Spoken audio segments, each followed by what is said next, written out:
네 번째, 의료 서비스와 통신 서비스에 대해 알아보겠습니다. 미국의 통신 서비스는 주로 핸드폰과 인터넷을 연결할 때 이용하는 서비스이고요. 핸드폰과 인터넷 서비스는 주로 같은 업체에서 핸드폰도 지원하고 인터넷도 지원하는 경우가 많기 때문에 지금 여기에 리스트업되어 있는 업체들이 대부분 핸드폰과 인터넷을 동시에 이용하실 수 있는 서비스가 되겠습니다. 널리 알려져 있는 대표적인 서비스로는 민트모바일, AT&T, 버라이즌, T모바일, 그리고 엑스피니티와 구글. 이 구글 요금제는 아마 생소하신 분들도 계실 텐데요. 이 웹사이트로 유명한 구글에서 핸드폰과 인터넷을 이용하실 수 있습니다. 구글에서 유심을 사셔서 핸드폰에 이제 장착하셔서 구글 통신사를 이용하실 수 있는 방법이고요. 이 나머지 업체들도 역시나 미국에서 유심을 사셔서 간단하게 편리하게 이용하실 수 있는 통신 업체 중에 하나입니다.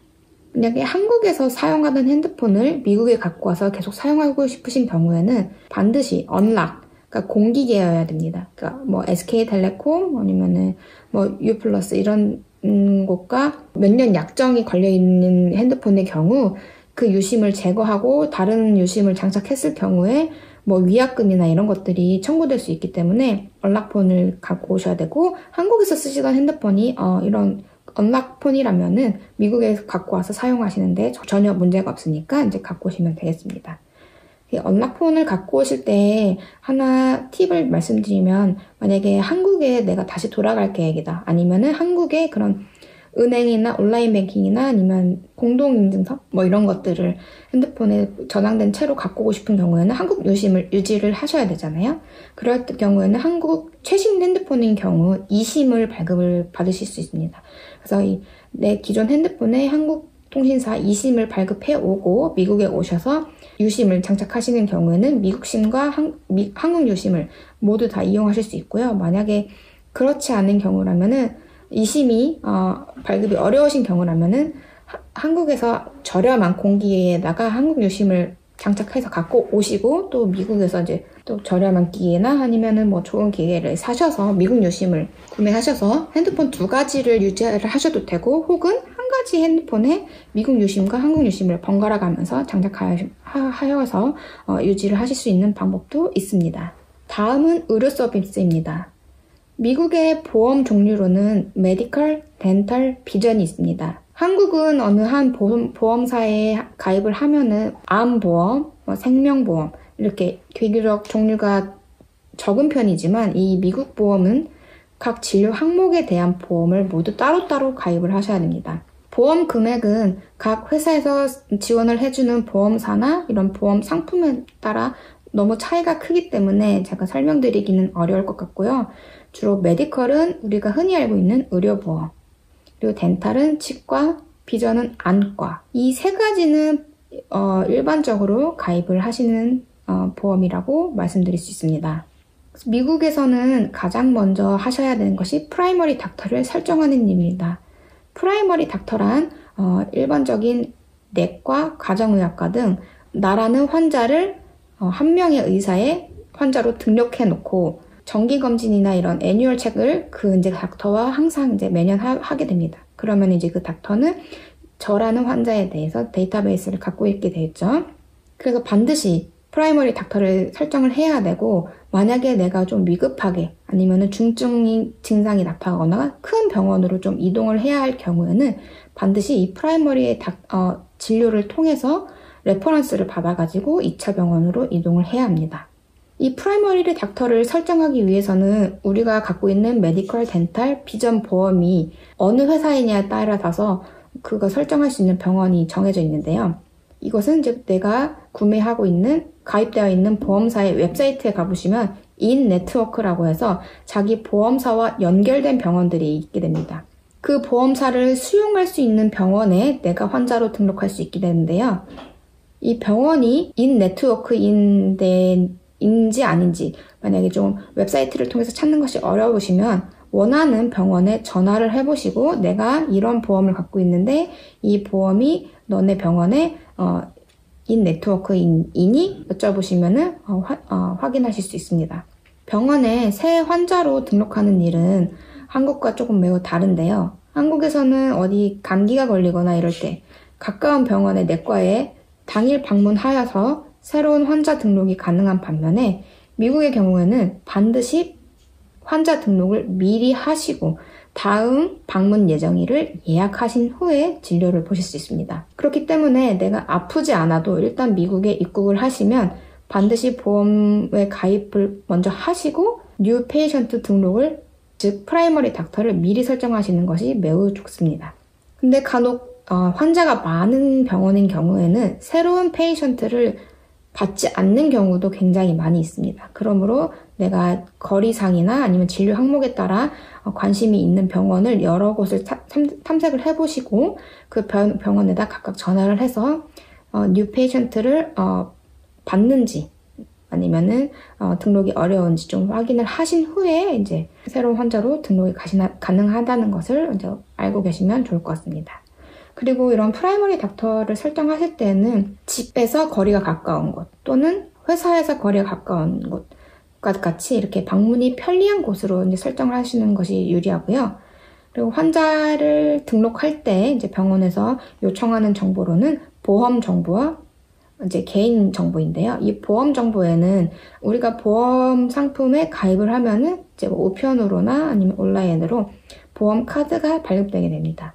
그 보험 카드를 보시면 내가 가입되어 있는 보험의 이름, 그리고 이 고유 보험의 아이디, 그리고 그 그룹 넘버와 같은 그런 보험의 정보가 이제 출력돼서 우편으로 날라오게 됩니다. 이 보험 카드는 잃어버리지 마시고 항상, 그리고 지갑이나 이런 데에 소지를 하고 다니시면서 급한 상황이 생기면 이 보험 정보를 불러주면 어느 병원에서든지 이거를 확인할 수 있기 때문에 굉장히 필수적인 정보입니다. 이런 보험 정보와 동시에 개인정보, 생년월일과 주소, 그리고 연락처 등을 병원에서 요청할 수 있습니다. 만약에 이제 환자 등록을 무사히 마쳤다면은 내가 지금 아프지 않아도 애뉴얼 체크라고 해서 매년 정기검진을 받는 것이 이제 일반적인데요. 첫 방문을 예약을 하셔서 가급적 시간이 여유로우실 때 첫 방문을 미리 받아 놓으시는 것을 좋습니다. 만약 급한 증상에 의해서 지금 내가 일을 하고 있는데 너무 아프다, 병원에 갈 수 없는 환경이다 싶으면은 이제 온라인 진료 서비스가 가능한 병원들도 있습니다.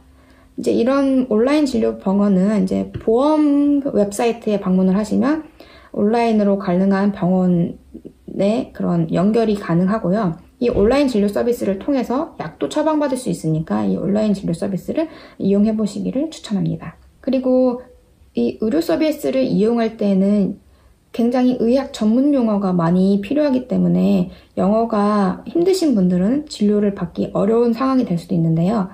웬만해서 큰 병원은 한국어 통역 서비스를 지원해주고 있습니다. 이 한국인 통역은 사람이 직접 병원에 같이 와서 진료할 때 옆에 있어주는 경우도 있고, 주로 대개 보통은 유선으로 전화 스피커를 연결하여서 통역을 해주는 서비스가 있는데요. 이 한국인 통역 서비스는 무료인 곳과 유료인 곳이 있기 때문에 병원에 요청을 하여서 유료인지 무료인지 확인하고 만약에 너무 어려우시면 이 서비스를 지원받으시기를 추천드리겠습니다. 프라이머리 닥터를 설정하고 일반적인 내과나 이런 데를 방문하시는 게 정말 통과 의례이긴 하지만 간혹 응급 상황이 생기거나 너무 아픈 경우에는 얼전트 케어나 이머전시 룸을 이용하실 수 있는데요. 얼전트 케어는 비교적 경미한 부상이나 일반적인 질병 또는 가벼운 증상이 있을 때 긴급하게 방문이 가능한 병원입니다.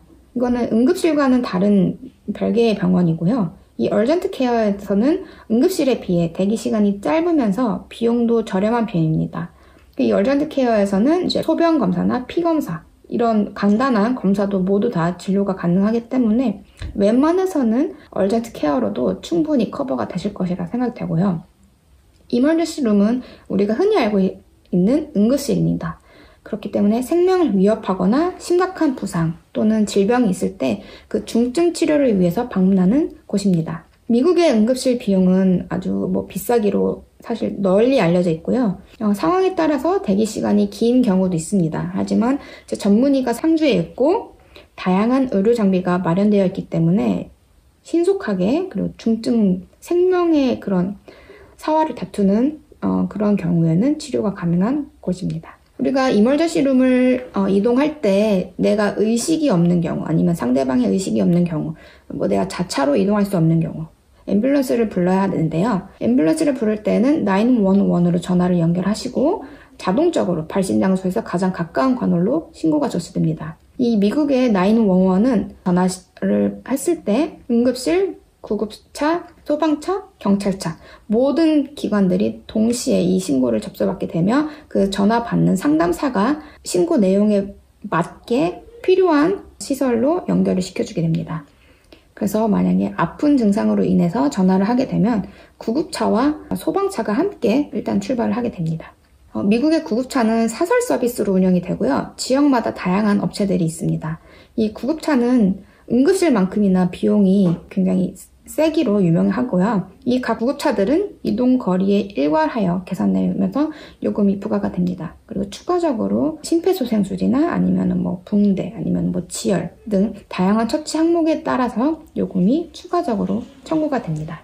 마지막으로 꼭 알아야 할 보험 용어입니다. 보험 용어는 우리가 어떤 상품을 가입했을 때 보장받을 수 있는 내용이기 때문에 보험 상품을 고를 때에도 매우 중요하고 우리가 그 보험금을 지급받기 위해서도 가장 중요한 부분입니다. 디덕터블입니다. 디덕터블은 보험 가입자가 보험을 혜택을 받기 전에 본인이 부담해야 하는 연간 최소 비용입니다. 그렇기 때문에 이 디덕터블이 높은 보험 상품일수록 보험료가 저렴해지고요. 디덕터블이 낮은 상품일수록 매달 납부해야 할 보험료가 높아지게 됩니다. 이 디덕터블은 어쨌든 환자가 지불을 해야 하는 순수 지불해야 되는 금액이기 때문에 디덕터블이 낮을수록 디덕터블 선을 넘어가야 이제 보험사가 지원을 해주기 때문에 디덕터블이 낮은 상품일수록 좋은 상품이라고 할 수 있습니다. 코페이는 특정 의료 서비스를 받을 때 지불해야 하는 정액 요금입니다. 그래서 이것은 내가 가입한 보험 상품의 보장 내역을 이제 표를 보시면 거기에 코페이 진료 항목에 따라서 코페이가 지정되어 있는데요. 예를 들어 엑스레이 촬영을 할 경우 환자가 코페이 $20. 그러면은 이제 보험사에서 뭐 얼마를 지불해 줄 때 환자도 무조건 $20를 같이 지불해야 하는 의무가 있다. 그래서 그렇기 때문에 환자가 진료 항목에 따라서 필수적으로 페이를 해야 하는 금액이 되겠고요. 아웃 오브 포켓은 한 해 동안, 그러니까 보험이 가입되어 있는 1년 동안 본인이 직접 부담을 해야 하는 실제 납부 금액입니다. 이것은 디덕터블과는 조금 다르고요. 디덕터블은 우리가 지불하지 않아도 청구된 금액, 병원에서 청구한 금액 전체를 얘기하는 것이고요. 아웃 오브 포켓은 그 청구된 전체 금액 중에서 보험사가 내주는 금액 이외에 실제로 환자가 납부해야 하는 그 금액이 있습니다. 그 금액의 최대선입니다. 그래서 만약에 내가 수술을 받아서 3,000불이 병원비가 만약에 청구가 되었다. 디덕터블이 5,000불인 상품이라면은 병원비 전체가 3,000불이 나왔기 때문에 디덕터블을 초과하지 않아서 환자가 이제 내야 되는 비용이 있을 텐데요. 만약에 아웃 오브 포켓이 2,000불인 상품이다. 그러면 내 수술비는 지금 3,000불이 나왔기 때문에 내가 실제로 내야 되는 2,000불에 대해서만 납부를 하게 되고 나머지 1,000불에 대해서는 이제 보험사가 지불을 해주는 그런 게 됩니다. 그래서 이 아웃 오브 포켓은 환자가 직접 내야 하는 그 금액이고요. 이것을 초과할 경우에는 보험사가 이제 나머지는 모두 다 부담을 하게 됩니다. 마지막으로 코어 인슈런스는 의료 서비스 비용에 대해 보험사와 가입자가 나누어서 부담하는 비율입니다. 그래서 예를 들면 뭐 어떠한 항목에 대해서 20% co-insurance 이렇게 내면은 전체 금액에서 보험사가 20%를 납부를 하게 된다. 그러면 이제 80%는 이제 환자가 부담을 해야 되는 비율이겠죠. 이 보험 용어는 굉장히 복잡하고 지금 제가 설명을 드려도 이해가 잘 안 되실 것인데요. 웹사이트를 통해서 다양한 정보를 탐색을 해보시고 어느 상품이 좋은 상품인지 비교해보시면 좋을 것 같습니다. 네, 지금까지 의료 서비스와 통신 서비스에 대해서 알려드렸습니다. 감사합니다.